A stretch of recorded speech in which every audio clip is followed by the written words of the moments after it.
So this is episode 6. You know, we're, 8 hours into talking about Mr. Kissinger? Oh, God. And, yeah. I'd love to meet me from 8 hours ago. I'm like, buddy. It's like when Bill and Ted meet each other halfway through and they don't know the journey they're about to go upon. Yeah. Buddy, buckle up. So the thing that Kissinger gets the most credit for that we haven't mentioned, we've talked about a bunch of the things that he gets credit for, is bringing peace to the Middle East. He does get credit for being that guy. Obviously, he did not do that, but he did play a significant role in stopping what had been a decades-long cycle of wars between Israel and the Arab nations around it. Now, to call that bringing peace would be ignoring a tremendous amount of ongoing violence against the Palestinian people, but Kissinger did help ensure, how there were all these different, everyone would invade, yada, yada, yada. There'd be a bunch of fighting. That doesn't really happen anymore, and Kissinger is part of why that doesn't happen anymore. Okay. The gist of it is that on October 6th, 1973, on Yom Kippur, Egypt and Syria launched a coordinated assault on Israel that for a time threatened the state's very existence. Kissinger had not spent much of his time working on Mideast-related stuff up to this point. This was partly because Nixon thought having a Jewish man negotiate with Arab countries would be a bad idea. Sure. It was also because Kissinger was kind of buried in Vietnam stuff, right? But by October of 73, negotiations with Hanoi had been concluded. U.S. forces had stepped back from an active role, and Kissinger had been awarded a Nobel Peace Prize with his Vietnamese counterpart, Lee Duc-Tho. What? Yes. Absolutely. Well, now, I can't. There's no counter argument. Absolutely, no. He nailed it. What?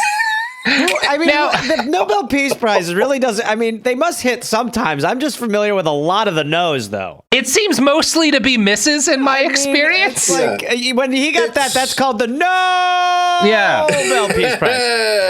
And you know who felt that way, Gareth? Lee Duc-Tho, who was also awarded the Nobel Peace Prize with Kissinger. I don't want mine. I don't want mine. Yeah, he literally was like, no, I'm not going to take it. The war isn't over yet. All we've done is negotiate the U.S. no longer murdering people on the scale they had been. And he was in charge of it. Yeah. And specifically, he was angry because right before the armistice was signed, in order to try and force Hanoi to agree on some points, Kissinger orchestrated a massive nighttime bombing campaign on Christmas of Hanoi.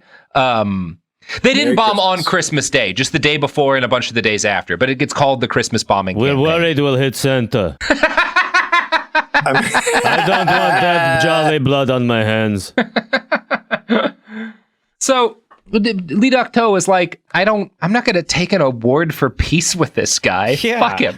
Yeah. So Kissinger accepted it alone. Oh my God. Good for him. He's such a cool dude. He's such a cool dude. Wow. More credit for me. I can't believe I'm the only one who got it this year. I must be really good at this stuff. So, yeah, he's like the Kanye of the Nobel Peace Prize. Yeah, right. Sorry, you did great, but Kissinger had the best war of all time. It would have been really funny if Henry Kissinger had, shoved Taylor Swift off stage. Excuse me. You had a great war. You did great with peace, but come on. You're talking about the GOAT here, baby. So by October of 73, Kissinger is free and clear and ready to get it on in the Middle East. And this actually went better than you might think. Weirdly enough, Henry Kissinger was probably one of the fairest negotiators the United States ever sent into that conflict. In fact, he was more or less in constant tension with Israel because he would do stuff like try to halt arms shipments there. Like during the Yom Kippur War, right? Israel's on a back foot. They're in real danger of being overrun. They want U.S. weapons and U.S. arms and a bunch more F-4 Phantom planes.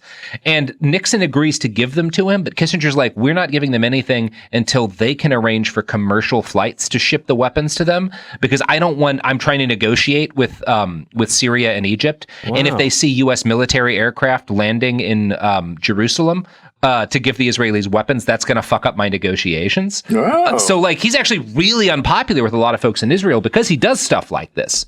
And in fact, Kissinger's, and obviously, like every U.S. negotiator in this conflict, Kissinger is more on Israel's side than anyone, right. But it's probably fair to say he's less on Israel's side than any other negotiator we ever put in there, which is weird. That's fascinating. It sounds like he's the most progressive because, I mean, like, obviously we could give a fuck now. Well, he's not a Zionist, for one thing. He doesn't have, there's not a, he's Jewish, but he's not really that, like, there is some amount of, like, as a Holocaust survivor, he believes strongly that, like, Israel needs to exist. So he does have that going for him. Again, he eventually agrees to ship them weapons on U.S. planes after it becomes enough of an issue. But he, like, still, is that moment of principles. The fact that there's, like, any of that at all is weird. Yeah.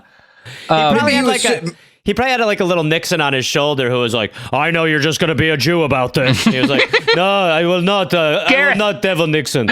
It's weird how plugged in you are to how Nixon reacts to everything. Because that's exactly what goes on. The spirit president. Yeah.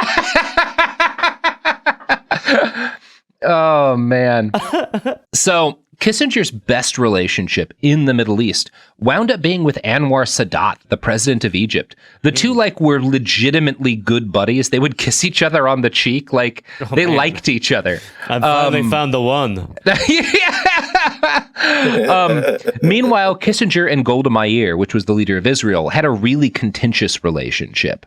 At the end of the day, Kissinger, again, would always side with Israel on existential issues, but he wound up giving them a lot more shit than you might expect. Now, the fact that the U.S. eventually sends in arms turns the war around for Israel, which allows their forces to deal decisive blows to Egyptian and Syrian militaries. But once Israel was out of kind of the period of most risk for them as a state, Kissinger starts to push back on them even harder. He's particularly enraged at the fact that they kept attacking while he was trying to negotiate a ceasefire. And again, his main concern here, this is not because he just like wants to stop the bloodletting. It's really important to him to negotiate a peace and it be seen as Henry Kissinger brought peace to the Middle East. Right. So he's pissed that they're fucking over his negotiations. Yeah. And he cares more about his reputation than he does about Israeli military success. They're forgetting about the people of Kissinger. Yes, exactly. The real chosen people. So when Israeli forces surround the Egyptian Third Army and encircle it, violating a ceasefire, Kissinger is livid. And he's particularly angry. We're not getting as much into this aspect of his beliefs, but his whole thing in this period, the reason he like as we talk about in our China episode, and this like three-way diplomacy thing that he deals with China and the Soviet Union, he wants what's called a balance of power. That's his whole thing. He's a big Cold Warrior. Obviously, he overthrows a lot of communist governments, but he's not one of these people who thinks we can eliminate communism. Instead, he really wants like this balance of power, and he wants a balance of power in the Middle East between Israel and her neighbors too. And he's livid about, in part, that they violated the ceasefire, but he's also worried that, like, well, if the Israelis wipe out the Egyptian Third Army, that's going to mean Egypt is humiliated. And if they're humiliated, Sadat can't actually make peace, and there's going to be another war. And I want to try and stop the next war. Plus, which we're again, BFFing so hard right now. Yeah, we're so good friends. But he is like broadly on the right side of this. Right. Yeah. Over the course of several chaotic days, he makes numerous trips between each of the belligerent nations in this war, negotiating with their heads of state. And one of his primary tactics is to mock whoever he'd just been talking to when he's in front of the next person. So, like, yeah, I mean, he is that guy. He's an MC. Yeah. When he's dealing with Hafez Assad or Anwar Sadat, this means talking shit about the Israelis and often Jewish people in general to get on their good side. Wow. So when Israel violates that ceasefire, he is heard to complain in a meeting, quote, "If it were not for the accident of my birth, I would be anti-Semitic." Oh my God. Wow.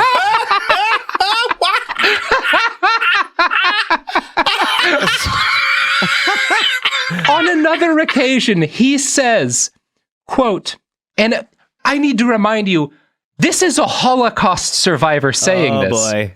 Any people who have been persecuted for 2,000 years must be doing something wrong. Oh, Jesus Christ. He fucking said that. Wow. Holy shit, man. We are just such fucking assholes. I'm just seen this.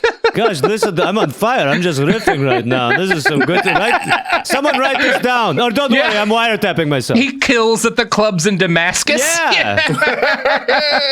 Oh, my gosh. And yeah, he is actually like really popular with not all, because there are we have quotes from other like people who are like particularly other Egyptian military leaders under Sadat who are like, well, Sadat's fallen for it. He's obviously just saying whatever he thinks will make us like him. Like he doesn't, clearly he can't believe this shit. He's just trying to, like there are people who see through it, but he's able to trick the folks who matter, which is in this case are Sadat and Hafez. Right.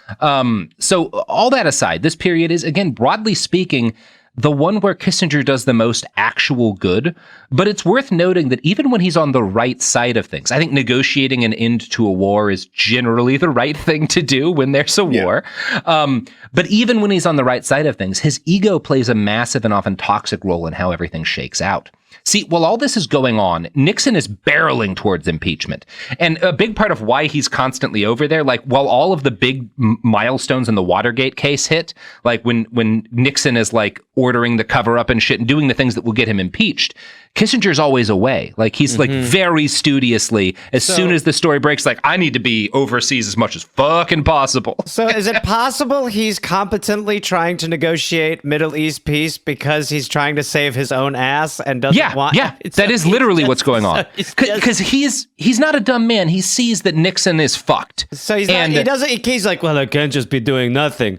Yeah. Listen, why don't I actually try to make this work, I guess? I'm in a lot of trouble domestically. Yeah, I mean, that's it. Like, he wants to, because part of it is he doesn't want to be near Nixon because Nixon's toxic. And part of it is like, well, if the last thing everyone remembers about Henry while Nixon is going down is that he ended war in the Middle East, I'm going to keep being Secretary of State. You know? There's a friend of mine who had this theory when he was like, he said or it might even be a bit, I don't remember, but like when he's in like a ride share, he won't talk. And then the last 2 minutes, he'll just take great interest. So he leaves on a real high note. And so it's like, he's kind of like distant and not really doing much. And then the last 2 minutes will be like, oh, that sounds great. Well, good luck with your family. And then, so that's kind of like, he's just trying to leave. Leave on a high note. So the last thing he's going to try to do is actually decent after a bunch of bullshit. Yeah, when I enter a party, I set off an IED at the start of it. So everyone's really like shaken up. But then at the end, I hand out a 6-pack of beer. And that means everybody's like, hey, that was the guy who dropped the idea. Oh, come on. He's the 6-pack guy, in my opinion. That's who that guy is. That is how Henry Kissinger handles everything. So, yeah, now, again, but here's the thing. The fact that, like, this is all existential for Henry, right? Ending the war in between Israel and her neighbors is like, he knows he has to do this or he's not going to keep his gig. So not only is he trying to negotiate peace, but he can't let anyone else play a role in bringing peace to the Middle East, right? Because this is his job interview. And you know how Henry Kissinger treats job. You've seen what he'll do for a job interview, right? Name something he won't do to get a job. Yeah. I'd like to see that list. So this becomes a problem while this is all going on, this Egyptian and Israeli general, you've got this massive encircled Egyptian army, the Egyptian general in charge of that and the Israeli general, like, meet each other in the field between their armies and like sit down and start negotiating a ceasefire and figuring out how to pull, like they start like talk like people, like it's one of these weird moments in military history where these guys are like, I think we can work something out. Like we don't need to be doing this anymore. Guy running? Quiet, you guys, be quiet. Go back. Shut up! No more talking. Shut the fuck Shoot up. a bit. Kill them quick. So Henry is enraged when he hears this happening, and he And he starts, again, all these people who, like, in any other situation, neither, like, an Israeli general or an Egyptian general in the 1970s, not guys you would expect to be the voices of reason, but because Kissinger's in the story. Oh, my God. So he starts maneuvering to make these guys shut the fuck up. He sends a letter to the Israeli ambassador asking, what is Yarev's the Israeli general, selling here? Tell him to stop. Suppose Yarev comes out a great hero on disengagement. What do you discuss on December 18th, which is the next round of negotiations? My God. He's such a... Yeah, I mean, it's just what a heinous asshole. I mean, I feel like he could still tilt the credit towards him, but he's like, I want my fingerprint solely on this. I don't want to like get too into like what might have happened because I'm not an expert on either Egyptian or Israeli military history, but you have to think maybe it would have been good if like an Israeli general and an Egyptian general had like brought peace to the conflict and like maybe that had like been part of like the military legacy in the area. Might have been nice. I don't know. You realize we're staring down the barrel of a tragedy right now. I might not be recognized as the one who did this. So Kissinger, a biography, continues the story. Quote, at Kissinger's behest, both Sadat and Meir reined in their generals at the Kilometer 101 talks. That's like where this army is encircled. Okay. The Israeli ambassador, although a Kissinger partisan, felt that it was largely a matter of ego. Kissinger's view was that if any concessions were to be made, they should be made by him, Dinitz recalled. He was very upset when he found out that things were actually being settled by the generals at Kilometer 101. We had to make them stop. Ego was a weakness of his, but it was also the source of his greatness. Which I might quibble with, but ego was a weakness is understating. Yes, I would like to call it an airstrike. Can we kill both generals? I think we're going to need to find new generals. These guys are getting along way too well, and I wasn't there. Listen, Dick, I know the Watergate stuff has you, but can we invade both countries? For sure. Will you come play at camp? Come play camp. So, to his sort of credit, though, the peace that Henry helped negotiate to end the Yom Kippur War would prove to be durable, and it set up diplomatic relations between Egypt and Israel for the next time. There's this very powerful moment when, like, Golda Meir, because, like, Sadat still can't talk directly to Israel. There's a whole, like, diplomatic thing going on. Right. But he tells Kissinger to tell her, like, I'm taking off my military uniform and I'm never going to wear it again, basically. Like, things do, like, this is a really, like, good move in a lot of ways. Obviously, that you could say this also like paves the way for nobody ever coming to help the Palestinians again, which is worth noting. But it does bring an end to this series of like constant wars. What an amazing risk to take, though. To be like, you guys stop. We'll do my version. We gotta do it my way. My way. Yeah. I'm the Frank Sinatra of Middle East peace negotiations. That is kind of the reputation he gets, because obviously this plays incredibly well for Americans. And so Kissinger is seen as still this like massive hero, even while this is a big part of why he's so popular, even as the rest of the Ed Men goes down in flames.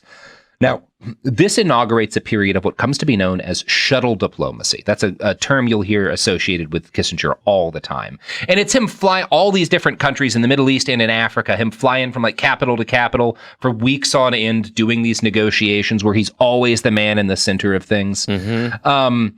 Henry actually kind of grew addicted to throwing himself in the middle of international crises and flying nonstop between capitals to do these negotiations.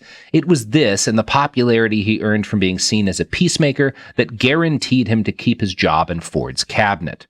One of the few upsides to Kissinger's career prior to the 70s is that he hadn't really fucked with Africa to any appreciable degree. Now, this is not because Henry Kissinger would have an issue with fucking with Africa, but it is because the U.S., like, we didn't have a huge footprint in the continent until the 60s. You know, that's just not swamped right now. Like, there's so much going on. So many countries to ruin. Yeah. Yeah, this is like him learning Spanish. He just never found the time. Look, maybe when I'm a little older and I get the chance, I can ruin Africa, but my God. So, the U.S. footprint in Africa started up when the CIA, in like the early 60s, I think, when the CIA murdered or allowed other people to murder, it's a little unclear, Patrice Lumumba, the left-wing democratically elected leader of the Congo. The U.S. backed a right-wing general, well, even calling him, like, right and left are less useful terms in this, but we back a general called Joseph Mobutu, who proceeded to spend the next couple decades robbing the country blind. It seems like a pattern. Yeah, it happened. It's weird that it keeps happening all the time. While there was other U.S. fuckery in Africa throughout the 60s and early 70s, it stayed at a fairly low ebb until April of 1975, when Saigon fell to North Vietnam, now known as just Vietnam.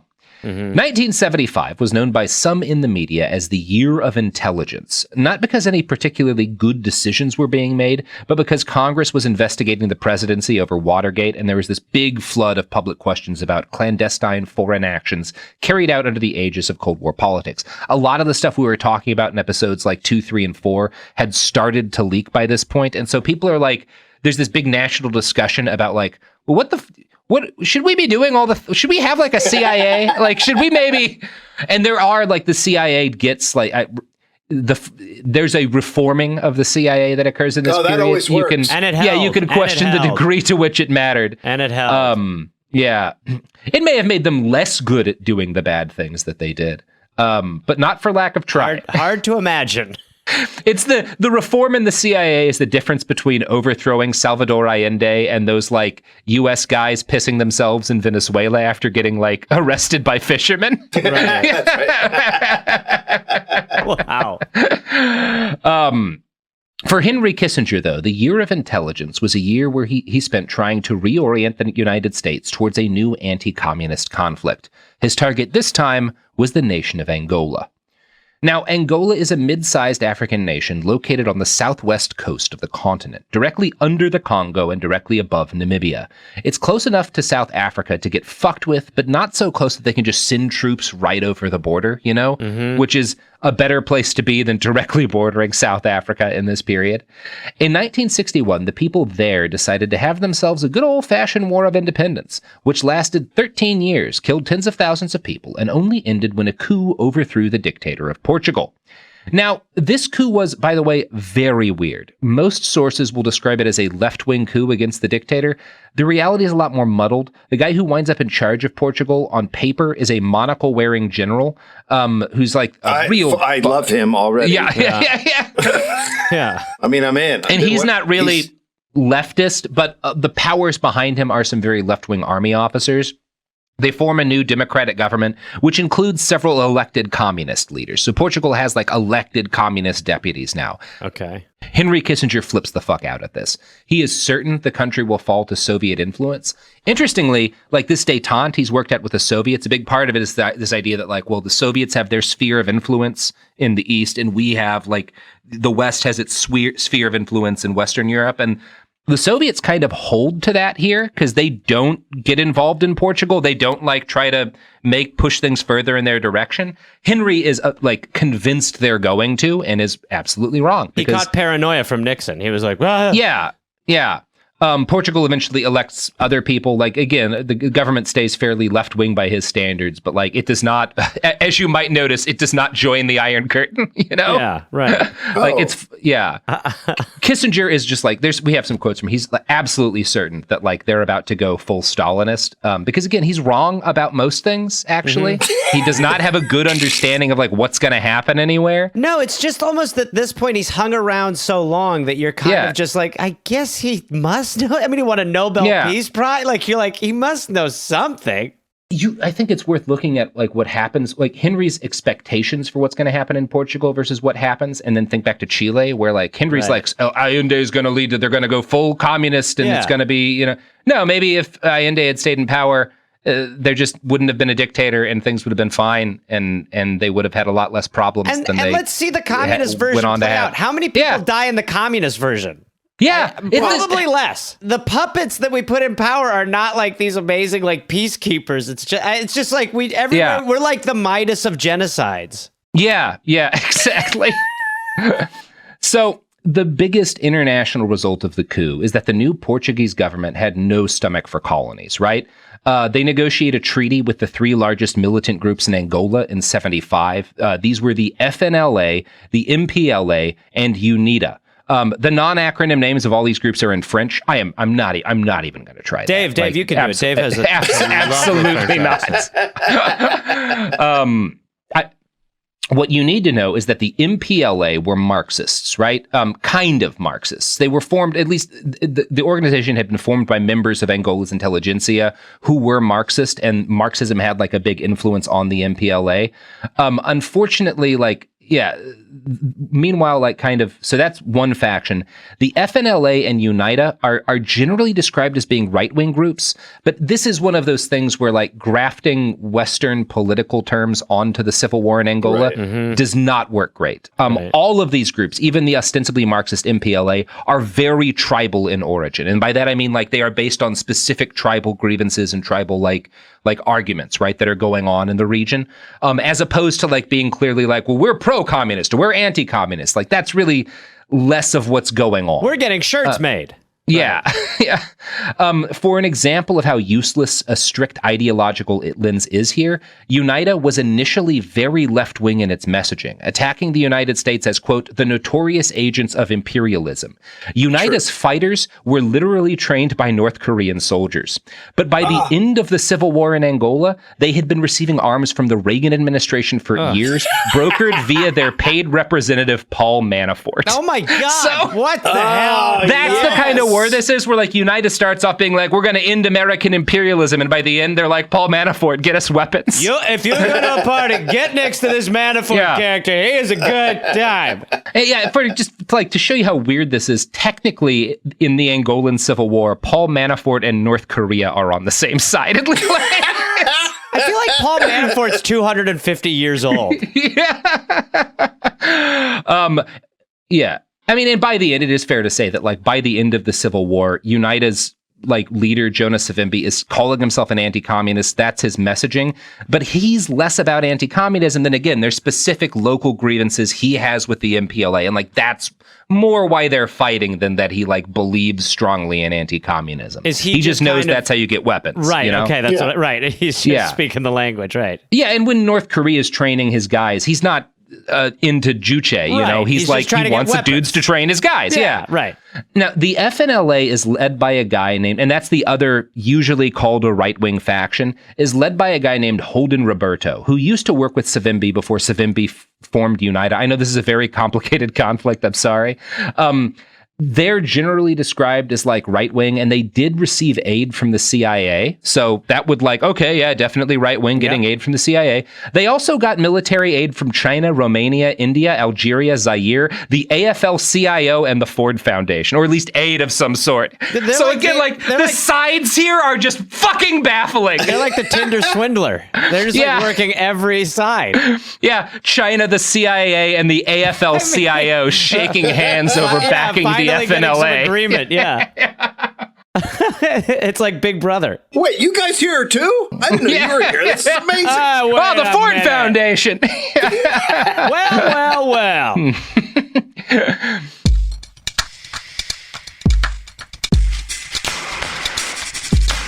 The MPLA, which these again are the kind of Marxist guys, and if you're of the three factions, they are the ones who most do believe in like a political thing that like we would recognize in terms of like left-right sides. They are partly armed by the Soviet Union, which should not be surprising, but most of their military aid comes from Cuba. And we're not really going to get into it, but it's worth noting like how substantial Cuban aid is to the MPLA. Cuba starts sending soldiers to Angola in November of 75, and by 1988, they had more than 55,000 soldiers in the country. Wow. And like, that's a trek. I don't know if you guys know this, but Cuba and the west coast of Africa, not super close. Yeah. It's a bit of a jaunt. Yeah. And that's also a long involvement. You know, they're in there more than a decade. There's a lot of commitment here. So as is generally it's actually the case, Cuba now, to be fair. So as is generally the case, all of the communists were not in agreement about Angola. The People's Republic of China did not particularly care about like a left-wing struggle in Angola. They wanted to keep Soviet power at bay on a continent where they were starting to do some business themselves. So China and the US worked together to support the FNLA and UNITA. This is exactly the sort of thing Kissinger had been going for when he pushed to connect the US diplomatically to China. I want to quote now from a write-up by Maria Guda of Wilfrid Laurier University. Quote, "This was part of Kissinger's grand strategy of triangular diplomacy. Triangular diplomacy was essentially the U.S. exploiting the relationship between Communist China and the Soviet Union to create a three-way detente between the countries, with the U.S. at the helm. Kissinger was not pushing for covert operations through the CIA in order to elevate American standing in China, because Nixon and Kissinger were orchestrating something larger. This was to use China as a counterweight against the Soviets. Kissinger's emphasis on triangular diplomacy caused him to view regional conflict in terms of involvement on the Chinese and the Soviets, not in terms of a local struggle." So he very much sees this as a battleground between different ideologies. But anyone who knows anything about the Angola Civil War knows that, like, no, that's not really what's going on. Like, everyone is in here, and it is certainly not, like, about what kind of political shit individual parties believe. Yeah, the side you can't graft these easily onto like a Western axis. But as Isaacson writes, Angola became, quote, a vivid example of Kissinger's tendency to see complex local struggles in an East-West context. In all respect to Kissinger, wrote Jonathan Quitney in his study of the Angolan War, one really has to question the sanity of someone who looks at an ancient tribal dispute over control of distant coffee fields and sees it as a Soviet threat to the security of the United States. I mean, what a guy. Yeah. To be able to, it's like, I mean, it's also, I mean, it's so, again, I mean, the ego on this fucking dude to be able to just go into massive conflicts, have no clue, and make it that binary and think that he's doing anything. I mean, he's just so emboldened. Yeah, he's emboldened. He's so arrogant that he's like, well, would I you don't guys need do to... me a favor? Could some of you wear red shirts and some of you wear blue so we can kind of start? Let's do shirt skins, huh? Yeah, I don't need to Henry Kissinger, don't need to understand the actual dimensions of why these sides are fighting. Yeah. I can just assume that it graphs onto every other conflict I've ever cared about. Yeah, knowledge is weakness. Yeah. And this is he's not the only American to be arrogant in this specific way about a conflict in Africa, but right? He's the last. He's the last one. He would be the last, he's the thank last. God. Since then. So CIA funding for UNITA and the FNLA was initially quite low, but Kissinger pushed for an escalation, and soon the agency had poured $22 million in covert support for both of these groups. Kissinger felt they were thinking small, though. He believed that after suffering a public defeat in Vietnam, U.S. foreign policy needed a comeback, and Angola was... Yeah, baby! Yeah! Yeah. And what a better place than Angola? Everybody cares. Every American's like, what are everyone's we doing in plugged Angola? in. You're gonna love my new stuff. The problem with Vietnam is that it was too distant from American concerns. Angola! That's it. That's the problem. Now, so he believes that Angola is going to be our fucking comeback tour. It's the equivalent of, I don't know, one of the times Elton John did a farewell tour. I guess, something like that. He's on his ninth. Yeah, there's a lot of similarities between Henry Kissinger and Elton John's musical career. Yeah, bombing and the Jets. Yeah, actually, Tiny Dancer, that song is about about Henry Kissinger. Yeah, he is the Tiny Dancer. He is a little guy. So yeah, Kissinger wants to prove that the United States is still a global power, and he also wants to prove that Henry Kissinger is still a Secretary of State with some teeth. Oh, God. He's just ceded a bunch to the fucking in these negotiations with Vietnam. He's we need to bring peace of mind to Henry Kissinger. Yeah. He is everyone is going to see Vietnam as an L for me. So I need a win, baby.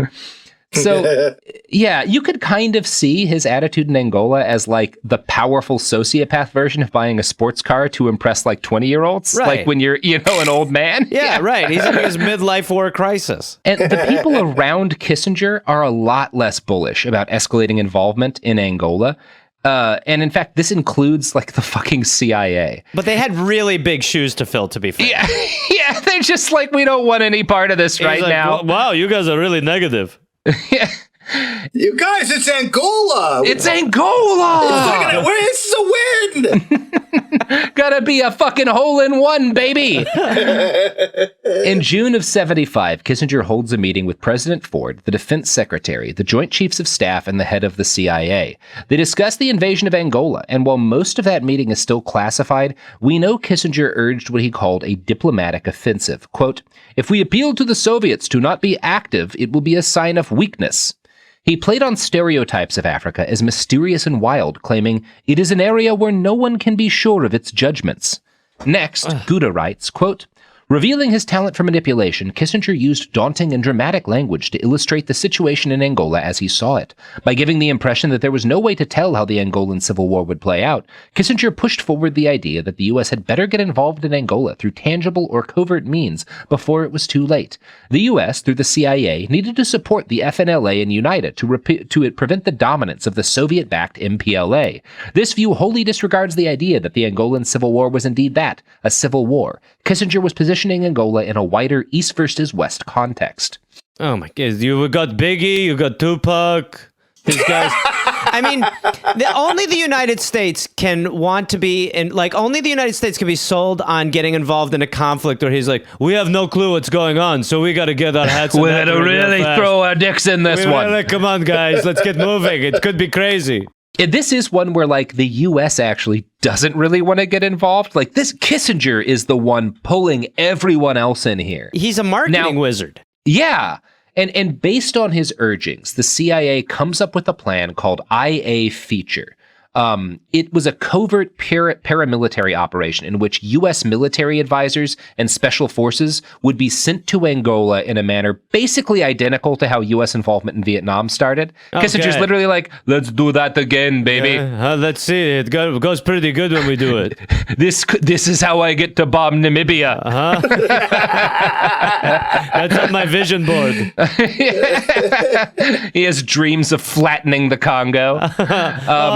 I woke up. I thought that I had done it. Now, despite the fact that the CIA did come up with this plan at his behest, there's intense resistance within the agency, a lot of whom think Kissinger has lost his fucking mind. And thus, CIA Director William Colby joins our pantheon of bad guys who seem reasonable because Henry Kissinger is involved. Right. So Colby is like pretty rattled by how Vietnam ended. And also by the fact that there's all these congressional inquiries into like the CIA doing a bunch of other terrible shit, right? They're actively being investigated right now. Right. So this isn't Colby being a good guy. This is Colby being like, oh, I don't want to drive when I've got, shit in the car, basically, right? Yeah. Like I'm holding right now. You know what? Honestly, any other time, I'm just fucking Angola up like crazy. Like I'm just fucking going nuts. But it's just not the right time. We got a lot of people looking at us. Yeah. He's the guy who's like, Kissinger's like on a casino floor and he's been cheating and like the security's gathered and they're whispering and pointing at him. He notices and he's still playing. Yeah, he keeps going. He's going to let it ride on black one more time. How many times do I have to say hit me? So the 40 committee, which again, Kissinger heads, approves IA Feature, but William Colby is like, okay, but I'm going to insist we actually go to Congress to have the funds appropriated for this secret option. Oh, that branch? Those guys? What? Are they still here? Oh my God. You are old-fashioned, Colby. So while Kissinger argues for his covert operators, South Africa sends troops in to support the FNLA and UNITA, who had again originally been trained by North Korea. So there's FNLA troops who receive training from both South Africa and North Korea. Jesus. This is just a very weird war. So China has the reaction we're all having and is like, you know what? This is too messy for me. I don't even need this right now. Like, I got other shit going on. Right. And they kind of bounce from the situation. Okay. The Soviets and the Cubans, though, extend more aid to the MPLA, who win the war handily and install themselves in the capital, Luanda, by the end of 1975. So a few weeks after this, the CIA holds an interagency working group meeting with Kissinger to discuss how to ask Congress to send in U.S. advisors. And like at this point, the war is lost, and Kissinger's like, no, we got to get some guys in there. Come on, guys. No one else wants this, right? Everyone else is like, this seems like way more of a hassle. He's showing up to the party at like 2:45 a.m. Come on, let's keep going. Let's do shots. What do you mean the keg's tapped? Yeah, the CIA is already puking from how much they've had to drink in Vietnam and Chile and shit. Who wants to do tequilas? Come on, I brought absinthe. Let's go. Poopers. So Kissinger, they have this meeting, and like, so Kissinger has a meeting with one of this, like a guy in this with this a bunch of people, and then like they hold a separate meeting afterwards with the CIA about what Kissinger had said. So like, so they're basically having the side meetings on Kissinger now. Yeah. So basically, they present Kissinger with a report on like what would have to be done to send U.S. advisors into Angola, and Kissinger reads the report, and rather than giving a yes or a no, he grunts and walks out of his office. Wow. So after this, all of these CIA guys have to sit down and decide like, what does Henry Kissinger grunting mean? We've brought in was our this a yes or a no? This guy is really good at deciphering what Henry grunts mean. Well, gentlemen, it was a pretty long grunt, which is never good. It's a sigh grunt, which for Henry means he's a little agitated. I'm going to quote writing about this meeting, Kissinger, a biography by Walter Isaacson. Everyone found this rather disconcerting, especially since Kissinger was heading off for Beijing. Well, someone asked, was it a positive grunt or a negative grunt? Mulcahy paused. It was just a grunt, he explained. Like, oomph. I mean, it didn't go up or down. Stockwell, the agent in charge, marveled as a group of somber officials supervising the nation's only extant war sat around a table trying to decipher a Kissinger grunt. Mulcahy provided his imitation of the grunt once again, emphasizing its flatness. Someone else at the other end of the table tried it. There were a few experiments contrasting positive grunts with the voice rising, then a negative one with the voice falling. Different people attempted it. Well, asked the CIA officer who was chairing the meeting, do we proceed with the advisors? Mulcahy scowled and puffed on his pipe. We'd better not, he finally said, trying to decipher his boss's mind. Kissinger just decided not to send Americans into the Sinai. There were a lot of nods. The request for advisors was shelved. It was an amazing way to run a war, Mulcahy said years later as he recalled the incident. Oh, yeah. By the way, they accidentally wrote a Home Improvement script at the end of this. This is actually where the pilot to that show came from. Of Tim the Toolman Taylor. It was like, no, it was like, yeah. Okay, that sounds a little more positive. Yeah. It's just like, what a moment for the United States. Well, all these fucking spooks with blood on their hands being like, well, was it like, or like, you know? I mean, because you do, at least at some point in your existence, for the most part, you do believe that when someone is saying the Central Intelligence Agency, that it is really like working on intelligence and is intelligent and is a body that is actually, processing information that potentially you don't have access to. And instead, they're just sitting around a fucking table going like, do the grunt again, Jim. Yeah. The grunt again. It reveals, and this is, I think, where a lot of folks on the left kind of mix up viewing the CIA as like hyper competent. Yeah. And it's where a lot of people everywhere fuck up viewing Kissinger as hyper competent. Like, no, they have a lot of power and they use it badly. But like at the end of the day, Kissinger doesn't have the balls to like say yes or no on something. And so he grunts. And then all of these fucking, again, bloody handed monsters spend an entire meeting like repeating the grunt and trying to figure out if it means yes or no. Like, and there's no, like, it's so unchecked. I mean, like it still is that, but it's just, there's nobody there to be like, hey, this is fucking nuts. Yeah. Instead, they're like, do the grunt again. Try the grunt again. Yes or no? Dan had the best grunt. Dan, do it again, because I want to play it slow for everyone. That's a maybe to me, bro. While I think it sounds ambivalent, having known Henry for a little while, he's pissed. So the CIA's request for another $28 million in funding and the discussion of sending in advisors was again leaked to Seymour Hersh.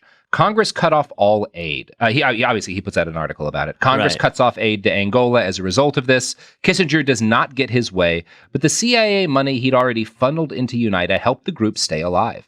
The Angolan Civil War did not officially end until 2002. Although, again, this is one of those things. This is a really nasty civil war. It lasts a ridiculous amount of time. Kissinger gets a lot of the blame, but we should also note that, like, Paul Manafort is much more on this. Like, he is the guy. Manafort's the guy who brings Savimbi to D.C. and gets Reagan to send a fuckload of weapons over to, like, really escalate things. Thank God for Reagan. Yeah. Thank God for Reagan. But it is amazing that this fucking goes on until 2002. Crazy. That's insane. Yeah. What a legacy. Mm-hmm. What a legacy. So I have teased y'all that Kissinger has a Rhodesia connection. And yet again, the funniest thing about this is that it's one of the least fucked up things he's ever involved in. But the story is kind of funny, so I'm going to tell it anyway. Okay. So in Rhodesia, you've got this country where about 8% of the population, at the height of like white population in Rhodesia, about 8% of them are white, but they hold effectively 100% of the political power. This obviously is not something a lot of the black people living there like. Sure. For reasons I don't think I need to explain. No. So some of them decide to fight back, and there's a number of rebel groups, and soon an ugly insurgent war between the Rhodesian government, which, by the way, is an international pariah, right? They're like actually not supposed to exist, basically. So no one can legally sell them arms, so everything has to get like smuggled through South Africa, and the Soldier of Fortune magazine winds up sending a bunch of fighters over. William F. Buckley Jr. or William F. Buckley raises money for them. Yada, yada, yada. Very nasty war. We've talked about it in other episodes. The GoFundMe war. Yeah, it is a GoFundMe war. So by the time Kissinger is in office, the white minority government of Rhodesia has spent years locked into the losing side of a grinding insurgent campaign. The international community widely condemns Rhodesia as an apartheid state, and there's a bunch of arms embargoes. And in fact, pretty much everyone hates Rhodesia except for South Africa and the U.S. right wing, who see the Rhodesies as anti-communist crusaders. Sure. Kissinger was locked into an awkward position here. He wanted to negotiate an end to the fighting and an end to the white supremacist government of Rhodesia, but he also doesn't want to piss off his right-wing base too much, you know? This is like a really messy situation for Henry. Yeah, of course. So, tough. Policy towards Rhodesia in the Nixon years. There's a plan Nixon approved for South Africa in 1969 that is like U.S. policy in Rhodesia for nearly a decade, and it is literally called, I am sorry for saying this, but Nixon calls U.S. plans, like the U.S. stance towards Rhodesia, quote, the tar baby option. Oh, my I got God. See you guys later. Thanks for having me on the podcast. Oh, my God. Oh, at Fucking least there's Nixon. at least there's no stream of white supremacy through American power. No, this was the one time. It's like, I can't believe the guy fucking recorded himself for... Yeah, like this is not just recorded himself. This isn't just like Nixon saying a slur in a conversation with his buds. No, yeah, this is official U.S. government policy. These are title pitches. Yeah, we write this out places. Someone wrote it down and was like, I'll hand it in if you're sure, Mr. President. No, it seems pretty good to me. And this is not just towards Rhodesia. This is towards all of like South Africa too. These like white minority governments in Africa. And the premise is that, quote, the whites are here to stay, and the only way that constructive change can come is through them. So I mean, it's so... and it really hasn't changed that much. We just have fancier titles. Yeah, we don't put the slurs right in the title anymore. Yeah, no, we don't record the president, and we don't put the slurs in the title. So the policy is sold to American liberals and moderates by basically saying the only way to liberate black Africans is to improve their economic outcomes through trade, and that means dealing with the white governments, right? Because we're just, I mean, it's really bleak. All we did, we really just changed it to tech. We've just changed it to tech, essentially. Yeah. We would maintain, the document declared, public opposition to racial repression, but relax political isolation and economic restrictions on the white states. I mean, it's fucking crazy. Like, the problem here is that people don't like the 8% white people that run the entire fucking place. It's one of those, we continue and we'll always have debates over like sanctions and like when they're good and bad ideas. Yeah. But the argument here is that like we can't sanction South Africa and Rhodesia because it'll hurt black people. And the degree to which that's a lie is that, like, well, you're saying we have to start selling them fucking weapons so that they can oppress black people in order to improve economic outcomes for black people. Right. And perhaps that's fucking insane. Right. You know? Yeah. It's a little more nuanced than that, not by a lot. Not much. Yeah. To his credit, when Nixon is out and Ford is in, Kissinger kills the racial slur option, and he authors a new plan, one that is a lot better and that is actually focused on spirited opposition to white minority rule in Rhodesia. Kissinger gives a big speech in Lusaka that immediately enrages the right wing of the Republican Party. Basically, he's like, our plan, like under Ford, we want to bring an end to the government in Rhodesia. Like this government cannot be allowed to right wing is like unbelievable. Yes, Ronald Reagan. They're over 7% of the populace. You can't disenfranchise 7% of Rhodesia. Have you seen the color of their goddamn skin? That is essentially what Ronald Reagan says. He denounces Kissinger's plan as undercutting the possibility of a, quote, just and orderly settlement, and argues that it will provoke a massacre of white people. Boy, I mean, you want to have a head-popping moment. Try to find a good guy in a Reagan-Kissinger debate. It is an amazing fight where it's just like... Well, yeah. Well, I hate everyone involved in this. We should pay more attention to the white people. I think we need to be careful. I feel like you're both conning me into something. Mm-hmm. I feel like you guys are good cop, bad copping, and you're working for the same outcome. Look, Henry, I'm not 100% sure why I think you're wrong in this, but you must be. Yeah. The other guy's got to be wrong too, though, so I don't really know what to do here. I don't trust Reagan and hate him, but Kissinger, you're the worst person on the planet. So I'm in what I'd call a bit of a pickle. Yeah. This is a doozy of an issue. I'm going to need to go in the other room and do some grunting. Yeah. So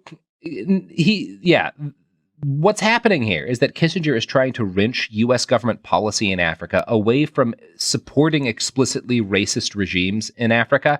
And Reagan and the right wing under Reagan. He's trying to get into a country club or something. There's got to be some angle of.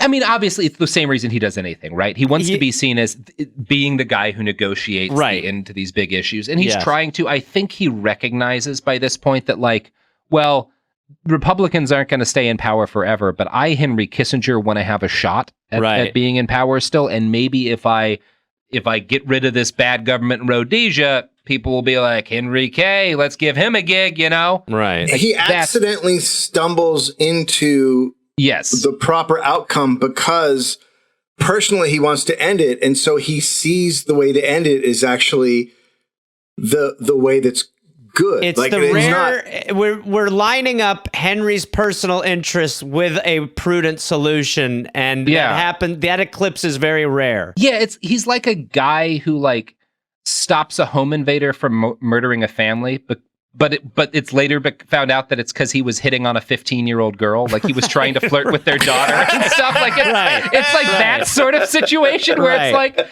well, good, I guess. He stops a robbery because he was peeping through a window that he fell through. Yeah, exactly. Yeah, it is hard to find the moral lesson to take out of this. So, obviously the Reagan right loses their minds over what Kissinger's doing here. Pat Buchanan, a former Nixon speechwriter, writes in a column, quote, "It is too early to determine if Secretary of State Henry Kissinger's safari through Black Africa did greater damage to U.S. policy interests or to President Ford's hopes in the remaining primaries."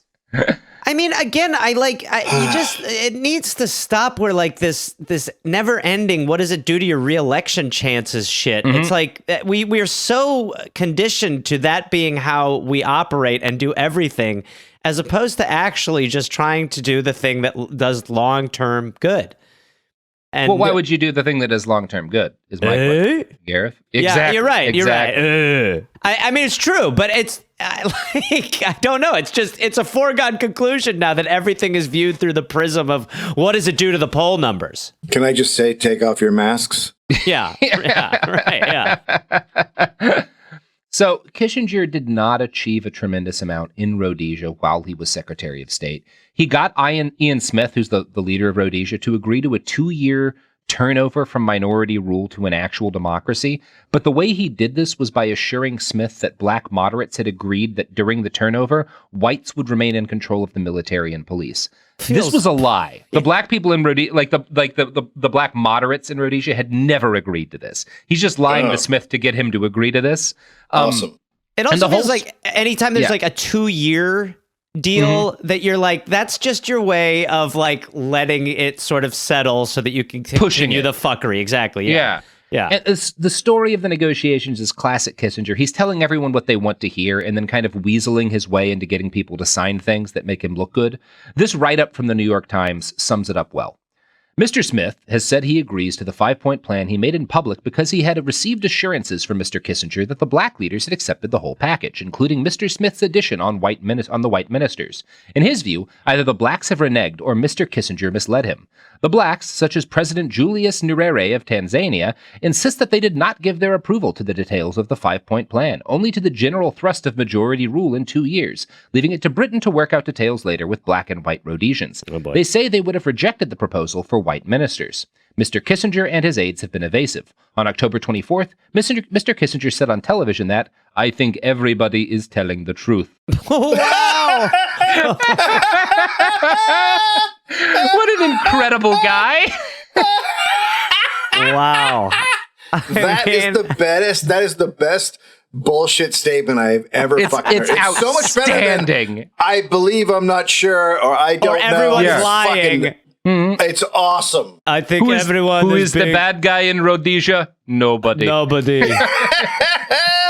think everybody's really good. Everyone's really cool. Why do you need a bad guy? In the end, the talks collapsed. The war continued on for 2 more years until the Rhodesian Strategic Fuel Reserve was blown up by insurgents and the government was forced to the table. Kissinger and his supporters would later claim that the eventual peace was negotiated on the terms laid out during Kissinger's negotiations. That's kind of questionable. Sure. It is fair to say that that by coming in very strongly, and he was very unequivocal about condemning the government of Rhodesia, by doing this as the Secretary of State, Kissinger caused a shift that led to a significant increase in trust of the U.S. by Black African nations. No wonder Reagan was so pissed off. You know?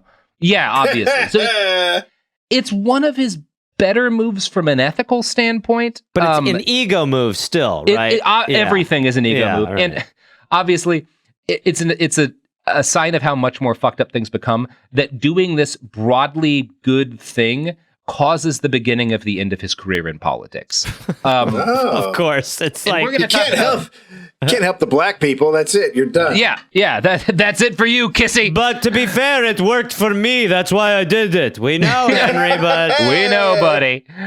But you know what won't fail to bring peace to Rhodesia? What's that? The sponsors of this podcast who orchestrated the destruction of the Rhodesian Strategic Fuel Reserve. God. Mm-hmm. That is, we are sponsored entirely by the Rhodesian rebel forces. Here's an ad.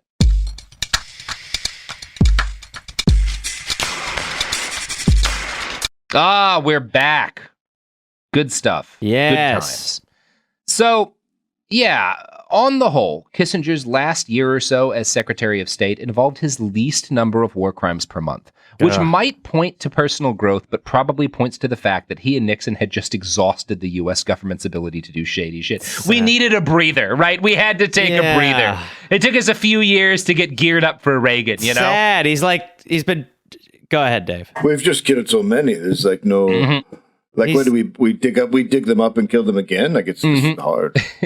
We're out of ammunition. He's like he's no longer a starting QB. He's being traded. He's riding the pine. Yeah, he's got like he got a wrist injury. You know. He's on IR for the year. Yeah. So the last one of his escapades we're going to cover then is Kissinger's relationship with the Kurds. Oh fuck. Yeah, baby. Jesus fucking Christ. The Kurdish people are the largest ethnic group on earth without a nation of their own. They make up large chunks of southern Turkey, southern Iran, northern Iraq, and northeast Syria. Now, if you look at this kind of broad Kurdistan region on a map, you'll notice a couple things. For one, it's all landlocked, which means if you were, and there was a lot of talk when like colonial powers started to leave the Middle East after World War II that like and promises were in fact made to the Kurds. One of the issues that comes up is that it's going to cause like severe economic difficulties because they would be landlocked. You'll also note that their territories all tend to exist in chunks of states that have wound up fighting each other repeatedly over the last half century or so, right? Turkey and Syria, Iran, exactly. And the Kurds were used on purpose by basically everyone as buffer zones and proxy fighters in these conflicts. Now, starting in the Nixon administration, the Shah of Iran had a problem. He was engaged in an escalating conflict with a new, sexy young dude on the block, Saddam Hussein of Iraq. Now, can I just say right away, I like both these guys. They seem like they're both going to go good places.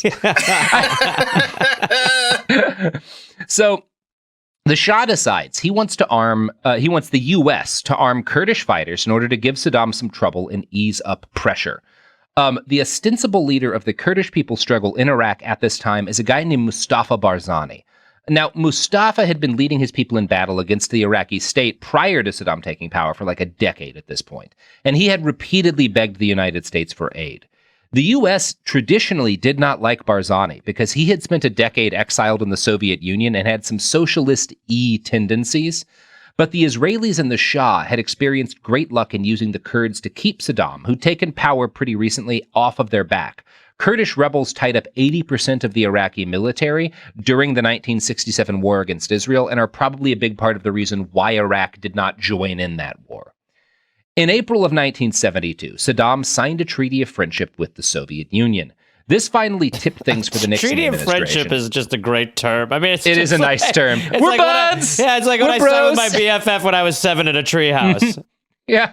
Hey, can you sign my bro contract? Yeah. It means we're bros forever. It comes with AK-47s. We are signing the BFF treaty. So this finally tips things for the Nixon administration, and Kissinger gives the go-ahead for CIA Director Richard Helms to express American sympathy with the Kurds and declare our, quote, readiness to consider their requests for assistance.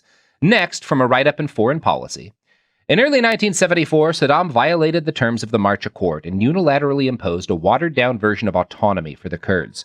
Barzani responded by traveling to Iran, where he met with the Shah and the CIA's station chief to request U.S. backing for a plan to set up an Arab Kurdish government that would claim to be the sole legitimate government of Iraq. As Kissinger wrote in his 1999 memoir, Years of Renewal, Barzani's request triggered a flood of communications among U.S. officials focused on two questions: whether the United States would support a unilateral declaration of autonomy, and what level of support the United States was willing to give the Kurds. The CIA in particular warned against increasing U.S. assistance. But Kissinger was dismissive of CIA Director William Colby's caution, writing, quote, Colby's resistance was as unrealistic as Barzani's enthusiasm. Nixon ultimately decided to increase U.S. assistance to the Kurds, including the provision of 900,000 pounds of Soviet-made weapons that the CIA had stockpiled and a $1 million lump sum of refugee assistance. In April of 1974, Kissinger sent... Why the Soviet weapons? Is that to confuse things? You don't want people seeing them with U.S. weapons. That's going to make it seem like we're involved, Dave. What an amazing move. So fucking... I mean... It's dope. I it's stole a car to commit a murder. Yeah. So, in April of 1974, Kissinger sent Nixon's orders to the U.S. ambassador in Tehran. This cable was important because it laid out a succinct proclamation of U.S. interests vis-a-vis the Kurds. The objectives, he wrote, were to A, give the Kurds capacity to maintain a reasonable base for negotiating recognition of rights by Baghdad government, B, to keep present Iraqi government tied down, but C, not to divide Iraq permanently because an independent Kurdish area would not be economically viable, and U.S. and Iran have no interest in closing the door on good relations with Iraq under moderate leadership. But there are I mean, I'm not crazy, but there are landlocked countries that are economically viable. And Kurdistan has a huge amount of oil. Yeah. It's such a crazy thing that they're saying. Like, it's fucking insane. What they are doing, and what Kissinger is establishing in writing here, is U.S. policy towards Kurdish people for more than half a century. And the idea comes down to, we will provide them with aid and weapons when they fight our enemies, but only to such an extent that they achieve minor tactical successes, never enough to allow them permanent autonomy, because that's going to upset the balance of power, right? My God. This has been ever since. This is what we do with the Kurds, right? And Kissinger is the guy who lays it out first. Now, Mustafa Barzani made the terrible mistake of believing that the U.S. actually supported his people's independence. For 3 years, the Kurds battled Saddam, sustaining thousands of casualties. But then, in 1975, the Shah and Saddam made peace, and the Shah asked the CIA to cut off all aid to the Kurds as part of a deal with Iraq. The weapons Kurdish fighters had relied upon suddenly dried up. Barzani's fighters were massacred. Thousands fled to Iran, but were turned away by the Shah. Desperate, Mustafa cabled Kissinger, whom he had gratefully sent 3 rugs and a gold and pearl necklace as wedding gifts just months earlier. Your Excellency, the United States has a moral and political responsibility to our people. Kissinger never replied. Later that year, the House Intelligence Committee asked him to justify this betrayal. He responded, "Covert actions should not be confused with missionary work." Oh my God. It's so cool. Like, you don't understand that sometimes I'm also just doing missionary stuff. Mm-hmm. Yeah. The key is that I don't give a shit. As he stands naked on his rug with just his pearl necklace on. Speaking of missionary. So, in the 1976 presidential elections, Ronald Reagan attempted to primary Gerald Ford from the right. The Reagan campaign targeted Kissinger heavily, not for his numerous war crimes, but because of the fact that he had made a detente with the Soviet Union, right? That's why they're angry. Because it's amazing to be like, you know what? The right's actually got a point. He committed war crimes in Vietnam. I mean, you're talking about a guy who's killed millions of innocent people. No, that's actually not, we're actually fine with all that. It's the peace stuff we're pissed at. We're a little angry at some of this peace stuff he's been locking in. They are, specifically, they're livid that, like, part of the detente means Kissinger was like, we're not going to fuck with Soviet spheres of influence in Eastern Europe. And Reagan and his colleagues are like, well, this means they're just giving up Eastern Europe to communism, you know? Of course. Right? Always like, communism. Exactly. Always. It's fascists hate communists. I mean, God. And Kissinger's political instincts and charm were sufficient to fend off an attempt, because there's within the Ford administration, there is an attempt to get Ford to promise to fire him in a second term, largely because they think it'll help him win the primary against Reagan. Right. And Nixon beats everyone here. He manages to get Ford to be like, no, I would never fire Henry Kissinger. Nixon does? No, not Nixon. Kissinger succeeds in doing that with Ford. Okay, sorry. I thought, I was like, if you're listening to Nixon at this point, there's a lot of Nixon in here. You know, you mix it up sometimes. He's just in a cupboard in the White House still. Gerald, get me some gin. Also, keep Hank around.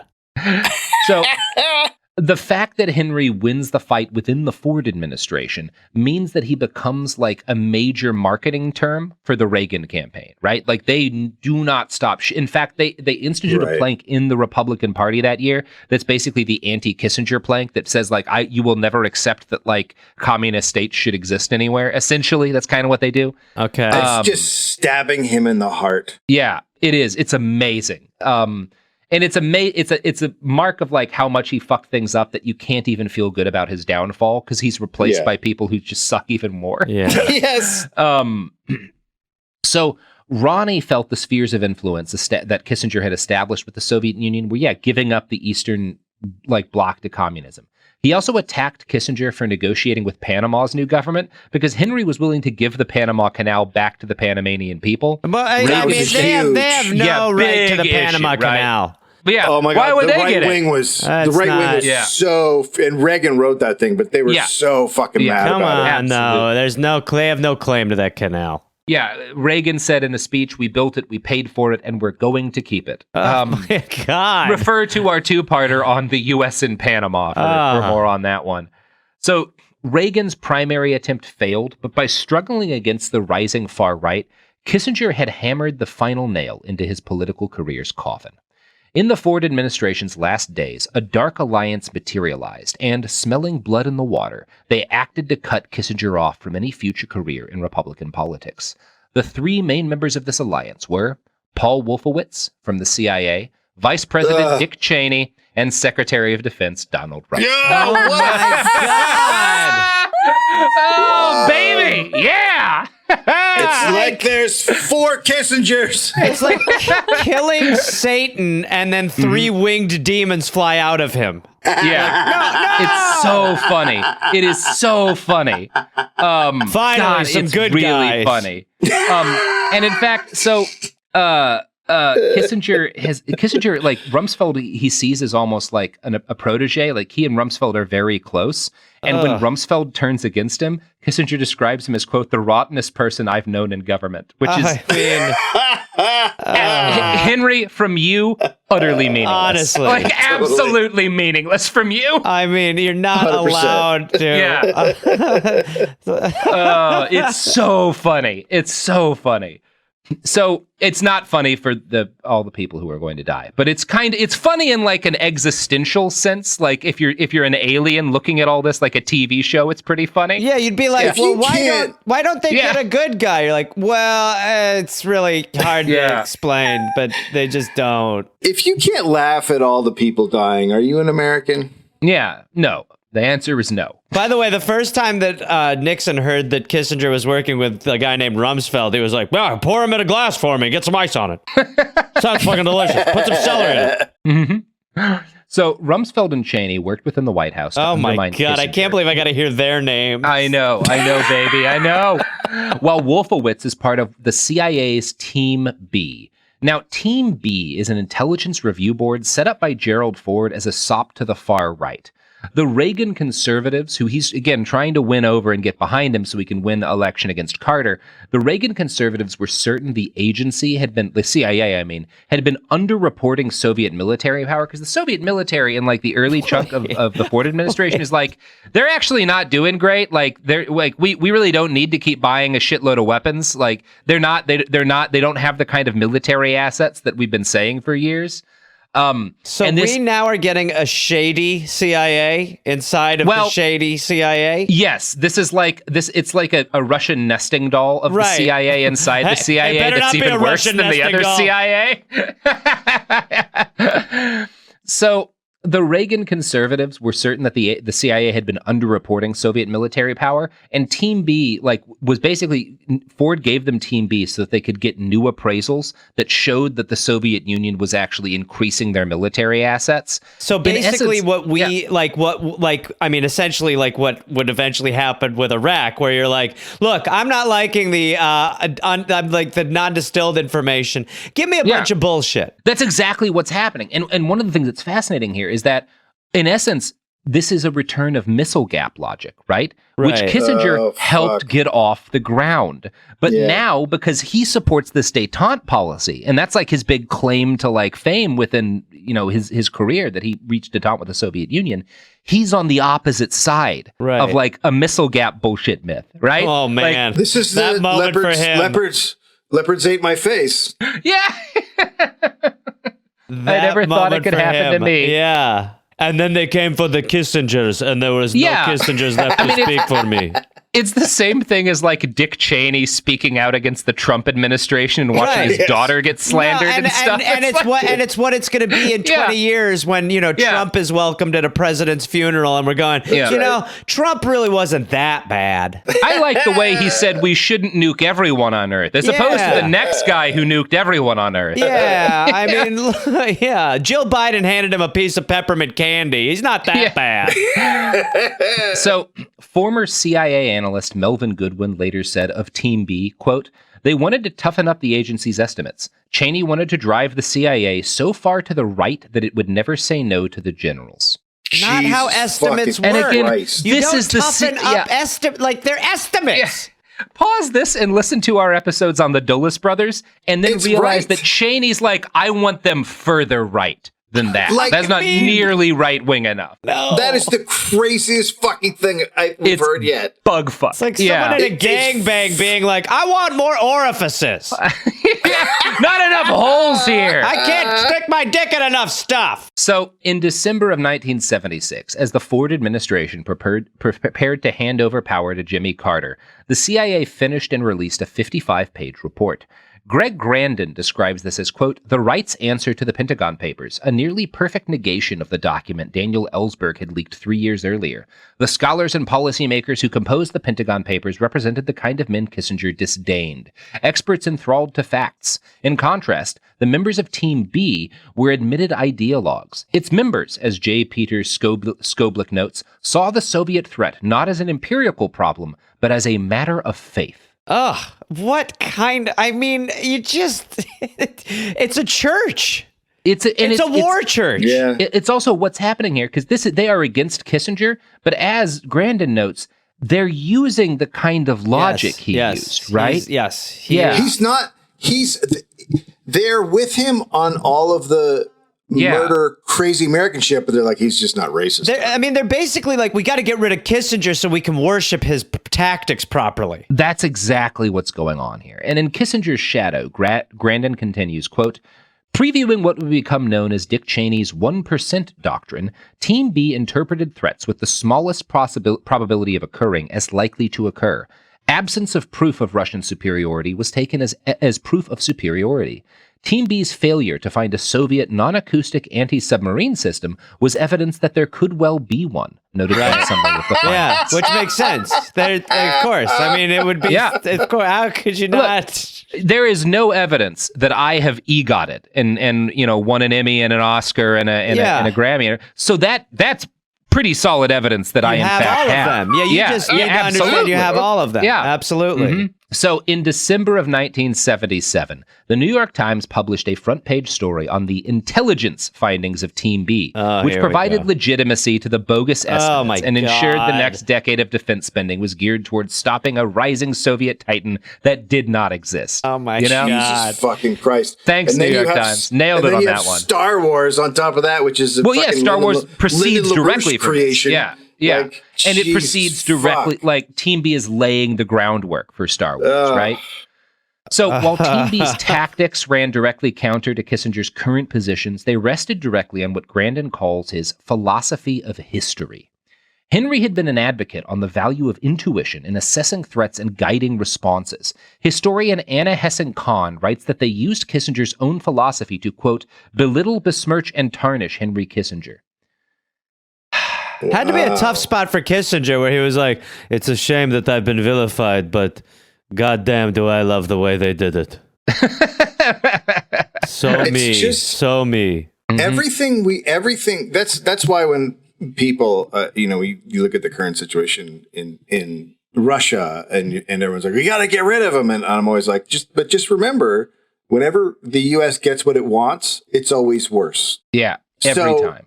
That it can be worse. Like, he can be gone. He's a fucking monster, but don't be surprised if what comes after is really fucking bad. And the idea of not questioning shit. Like, we're the country who cried war. At some point, you have to be like, look, sorry, everybody, you're really going to need to step up with a lot of evidence because you constantly just fucking invent. I mean, if you are forming organizations inside of bullshit organizations meant to bring, like, that if there's no submarines, it means there are submarines. I mean, it's just kind of like, and the fact that it's still effective, it's constantly effective. It's never stopped. This is just a continuation, and it's even like this is a domestic version of what happens everywhere else. We just create more and more worse things. Yeah, internally, externally, it's what we do. Don't worry, we'll make it worse. Yeah, that is the promise that the United States makes itself in the world. Don't worry, we can fuck this up more. Yeah, the lifeguard has weights to throw on you. Yeah, I mean, we fucking created Putin. If you go back and look at it, like we were behind all that shit. Yeah, it's us looking at the bombing of Kiev and going, you know what'll fix this? If Bangladesh doesn't get COVID-19 vaccines. Yes. Right. Yes. Yeah. Which at some point is going to be like, we will at some point solve something just totally on accident. Like, So when he left office in 1977, Henry Kissinger would never return to direct political power. He desperately wants to. He really wanted to. So since then, he has always wanted to. Yeah. That's nice. Now I understand 2016. Yeah, he really wanted it to happen, but he never quite pulled it off. He eventually started a consulting firm, which he would rapidly grow into an $8 to $10 million a year business for himself. Christ. He makes a ton of money doing this shit.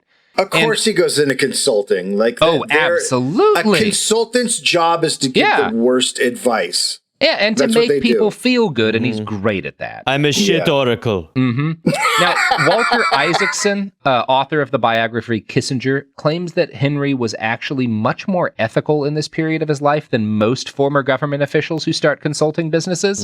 Come on. He waited an unusually long time to start his business. He avoided for years directly connecting his clients to people he'd worked with in the State Department. What a low bar. It may be accurate that he is more ethical in his conduct here than most people, but again, that's a low-ass bar. Yeah. Most of his business, the business he does in this period, can be boiled down to like he's helping oil and gas and other extractive industries make deals so he's with like doing nice leaders. philanthropical stuff. Yeah. So he's just destroying the world. Well, yeah, absolutely.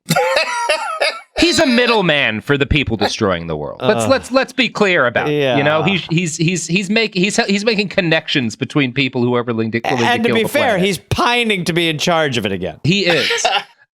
Probably his most morally questionable moment in, like, I guess a conventional sense is that so like right after the Tiananmen Square crackdown, he shows up on Peter Jennings' show to argue that like whatever went on, the U.S. should not impose any economic consequences on China.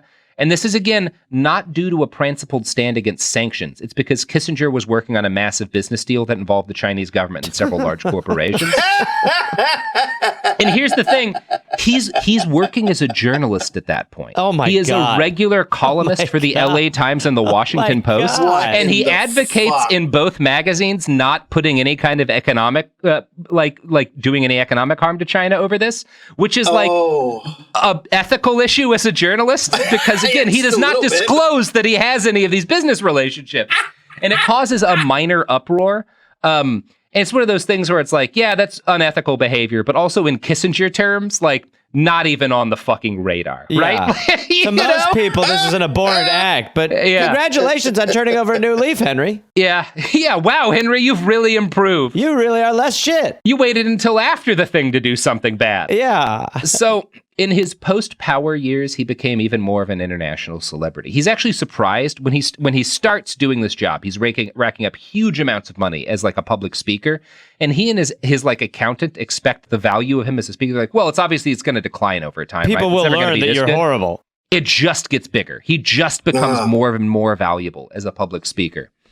Now, for some insight into his life in what we might call retirement, I found a New York Magazine article from 2006. Quote, he bonds with Oprah Winfrey over their shared love of dogs. She recommended an artist to paint a portrait of Kissinger's lab. And with Alex Rodriguez over their shared love of the Yankees, he and A-Rod had lunch at the Four Seasons last year.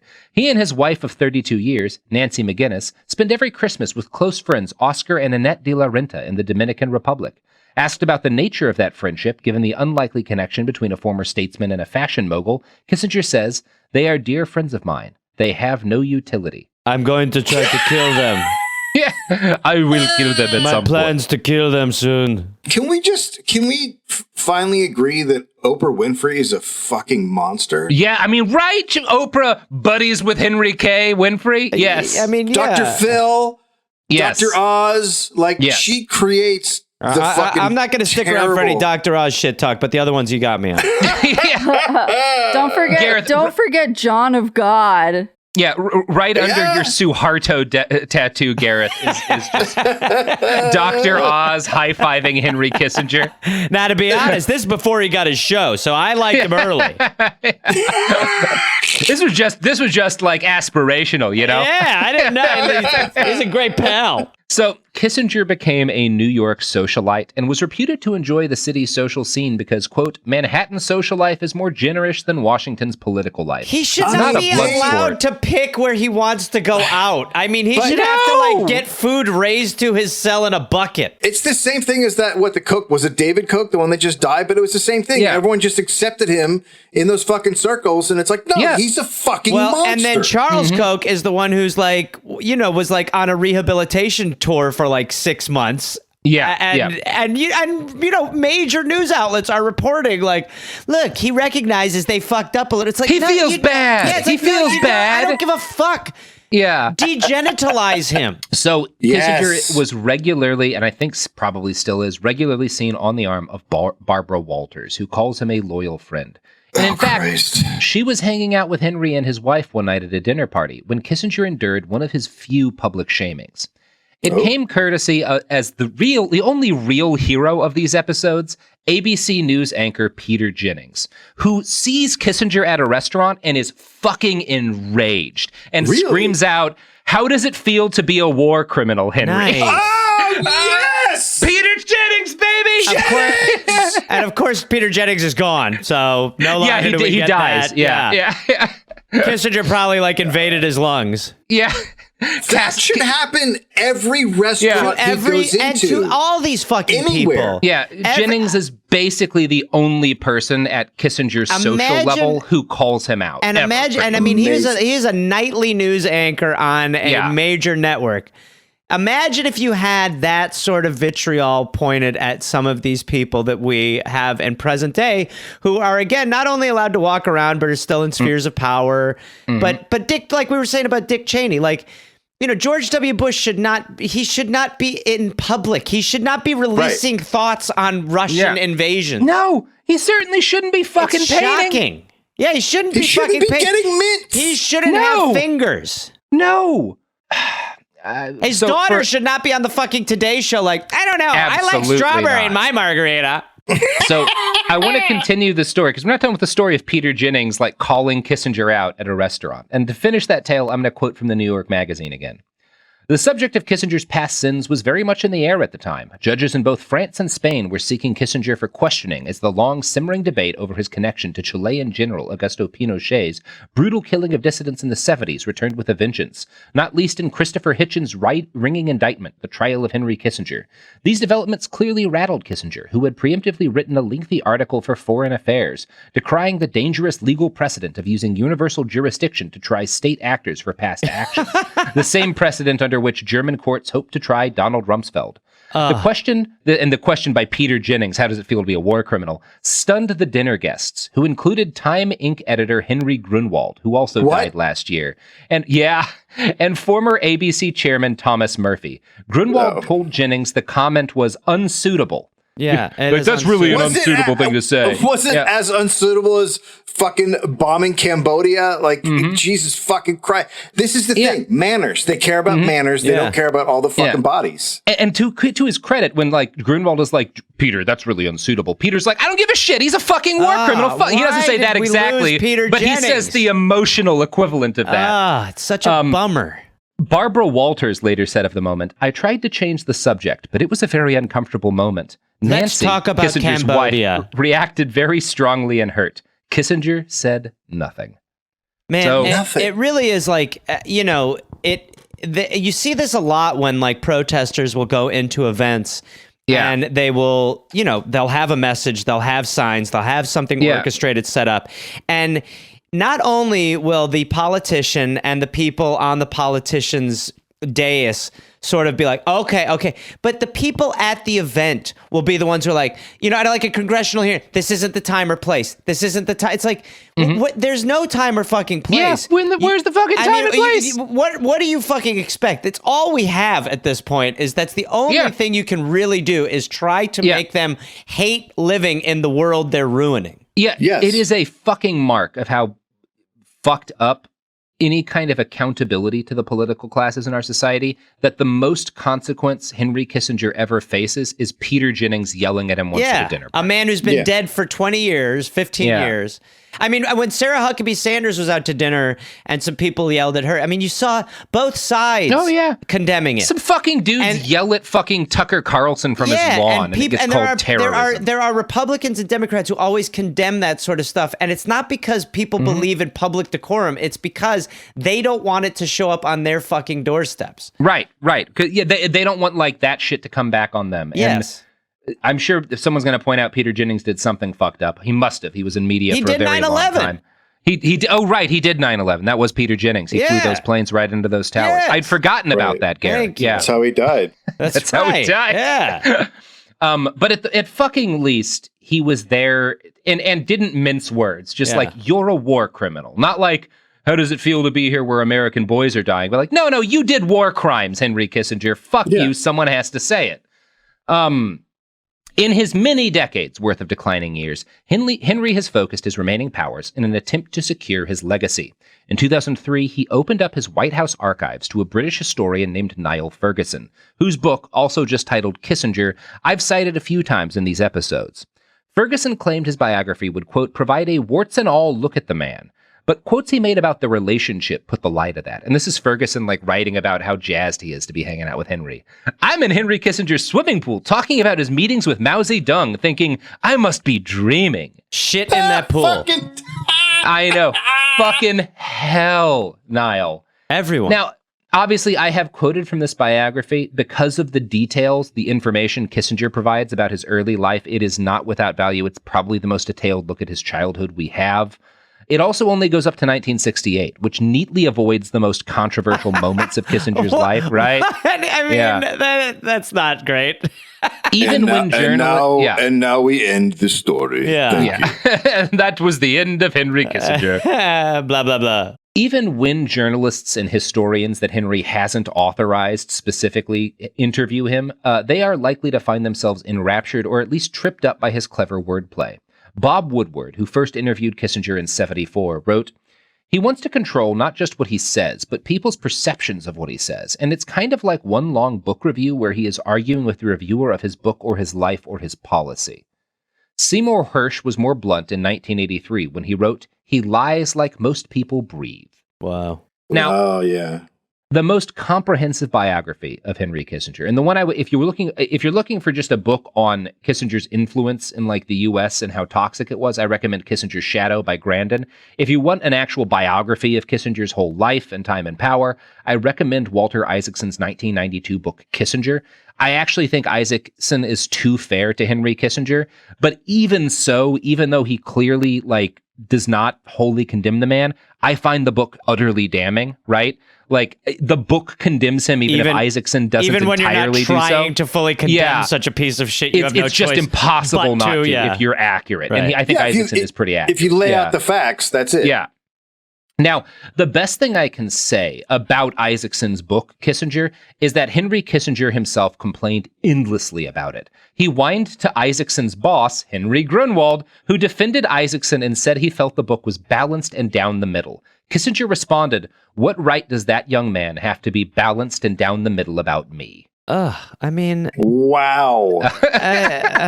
Wow. It just shows you. I mean, he should never be in the position where he should be pointing out that other people are crazy. No.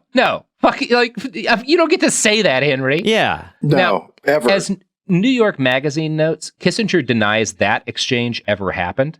I believe Henry. I mean, the guy doesn't lie. He seems like an honest man. Yeah, I bet Nixon still had him wiretapped. And here's a quote from that article that's very funny.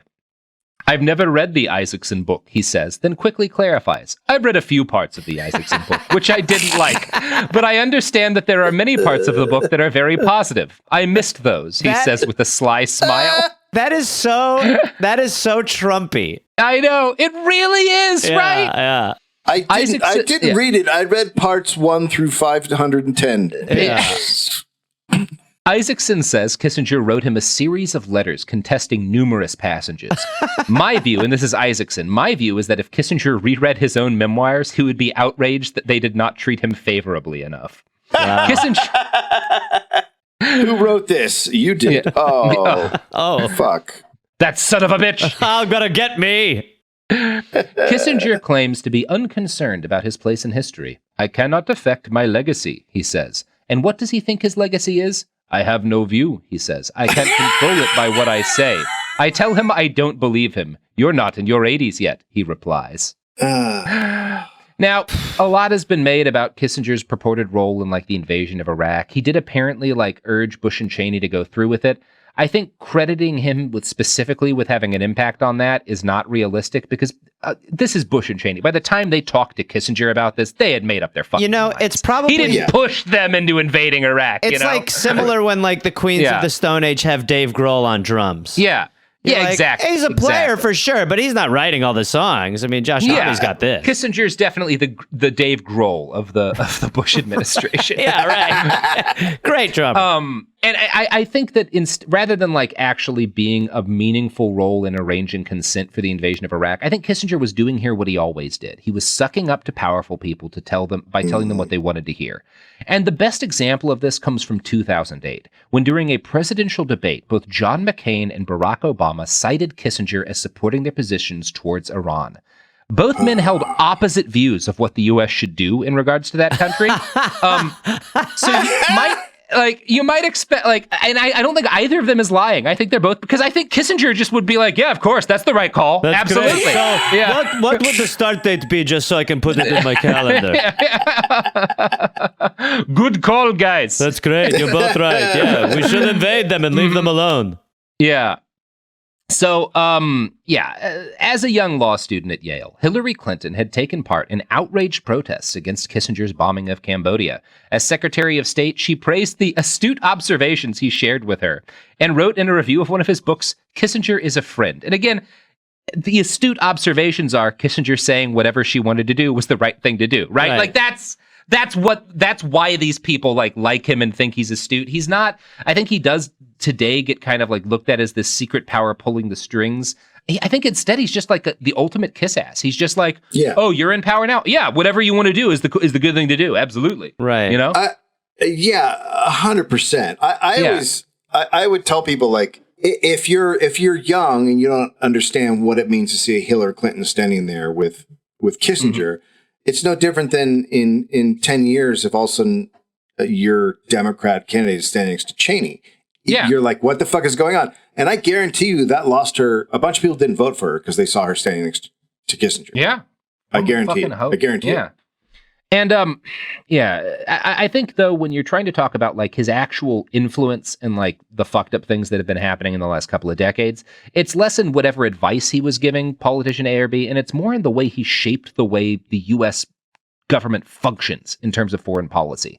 He centralized power and set the precedent of allowing the executive branch to execute military actions without consent of anyone outside the White House. And obviously, there were like things that were done to restrict the power of the executive branch from doing that, but then those things were all undone after the it's this kind of tug of war thing.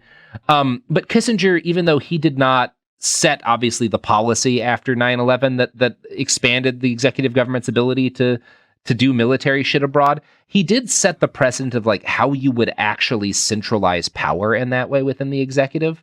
And he set a lot of ideological and philosophical trends that are still shaping the way the U.S. government functions in regards to foreign policy today. Sure.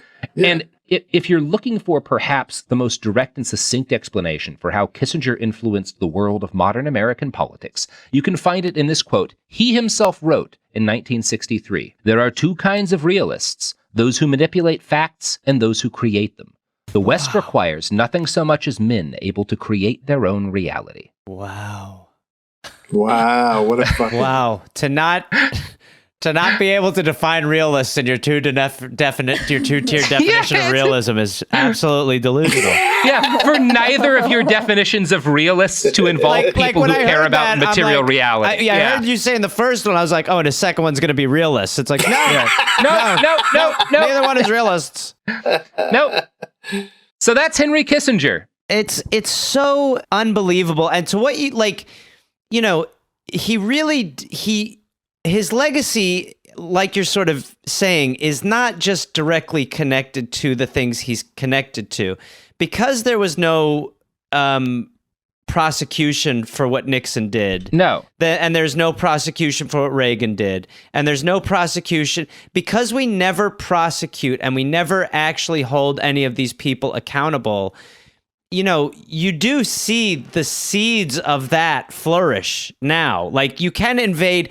I mean, we're at the point where most people don't even know we've invaded countries we've invaded. Like, at least with Vietnam, people had access to seeing it and being disgusted by it.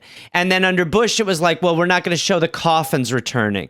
And you see, I mean, it's not just Republicans. You see it under Democratic presidents too. It just is kind of more egregious at times under Republican presidents. But, you know, it's every president gets more powerful, does more. And it does kind of boil down to they're going to be evil. Journalists and media need to recognize what their fucking jobs are. If you're in some of these jobs, like it should not be a popularity contest for access only.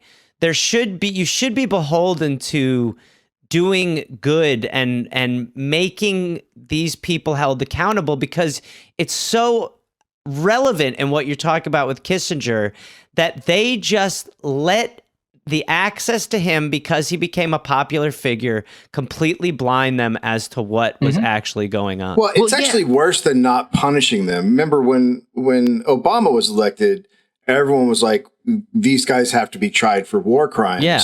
And he said, we got to move on. And, you know, we're talking about torture and war crimes and everything else. So, but it went further than that, because they gave Bush like the Medal of Freedom. I mean, there's a picture of fucking Biden hanging on his chest. And they also honored this guy named Henry Kissinger. Mm-hmm. The Obama administration They sure did.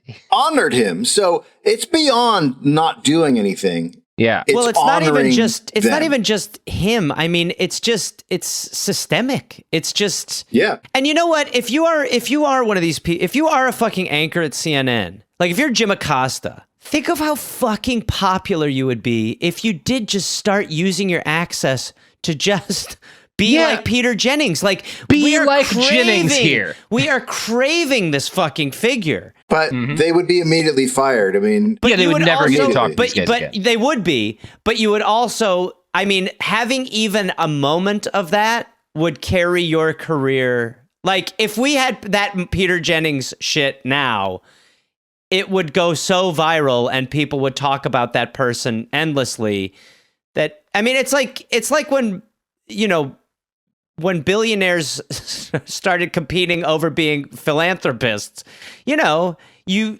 at some point, you're so far in the other direction that you're not that far off from just doing the thing that you're supposed to do is going to be such a radical move. It's very frustrating. Like right now, you have all of these big media figures like moving their shows to Ukraine to be able to film shelling in the distance. And like, obviously, to be a journalist covering combat up close, covering war crimes up close, requires a lot of physical courage. Those like Sky News reporters who got fucking shot and shit, the Daily Beast reporters who got fucking shot. But like being like Lester Holt, like having your show filmed with like shelling in the distance, they have massive security teams. They have massive resources invested into making sure they are in as little danger as they can possibly be.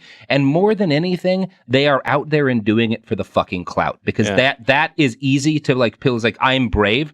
What's actually brave is Peter Jennings yelling at Henry Kissinger at a fucking dinner party full of powerful people and making sure that for just a second, he has a moment of accountability. And if one of them was willing to do fucking that to any of these ghouls, I would have a lot more respect than I would of them filming shelling in Kyiv from 1.5 miles away.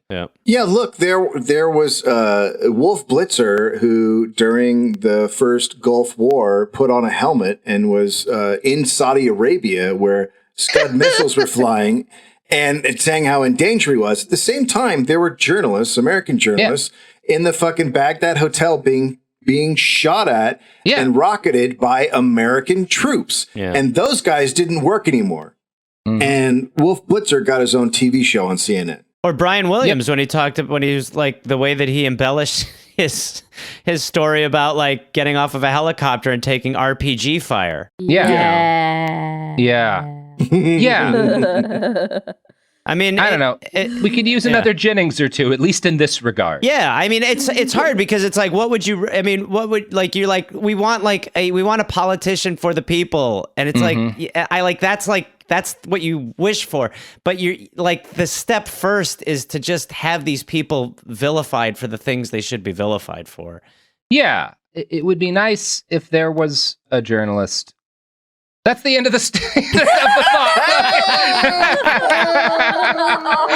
Well, honestly, like this was, I mean, just fucking incredible and just such a ridiculous. He's the worst American. He's a pretty bad one, right? I don't think there's a worse American. I think he is the worst. Is he? I know that there was talk of like into the countries of like trying him outside of not having him there. But can he travel anywhere he wants, or is he restricted? He can't. I'm not aware of. I mean, there may be like one place that he also go, now like he's become like this watery figure. So he's kind of like the T-1000, where if you just get close to him, he turns into silver goo and just can go through a drain or something.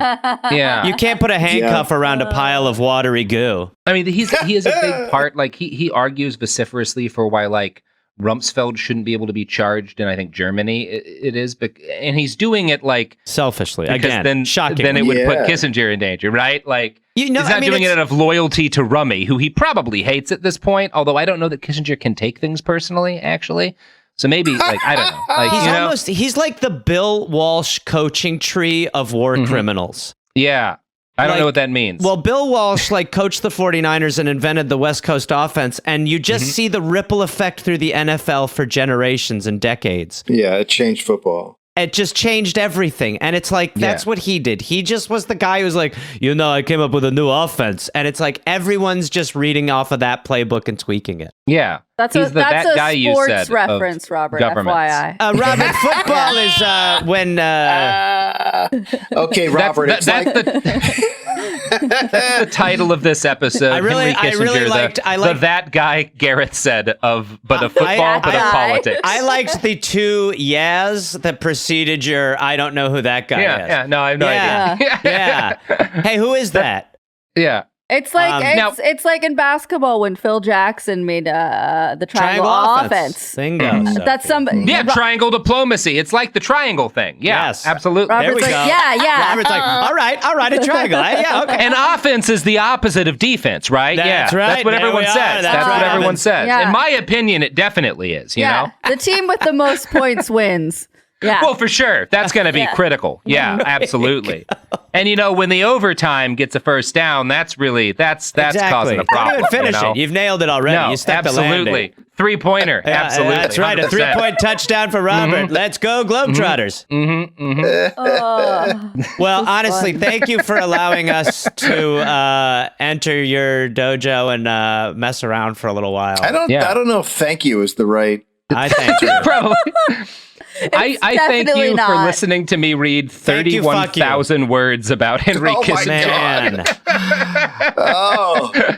Because we talked about it, and I was like, I can't do it because it's not one episode; it's so many episodes. Yeah, this is like the minimum I think you can responsibly cover Henry Kissinger. Like we could have done another couple episodes. Hey, let's do it. You know what? Do it, Gareth. Yes. Let's just riff a couple. Yeah. We'll get a couple of photos of him hanging out with Jill St. John, joke about his hog. Yeah. Let's take it on the road. We can get another 40 minutes of content out of that. Honestly, we could just keep redoing parts of this on the road for a year and a half. The Dollop and Behind the Bastards present 3 guys going through shots of Henry Kissinger at fancy parties and talking about the shape of his dick under his pants. Honestly, it should work. Looks like he was having a chub day today. What do you think, Dave? Well, I'll tell you what, the walnuts on the table aren't the only one I'm focused on.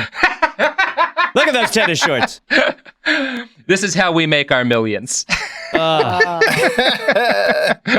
genuinely, thank you for this. I am generally super scared. Having watched how Colin Powell was treated. Oh, yes. When he died, be scared of how people are going to react to Kissinger's death. Because you're going to watch liberals be like, he was fucking awesome. And you're just like, everything about him was bad. Yeah. W.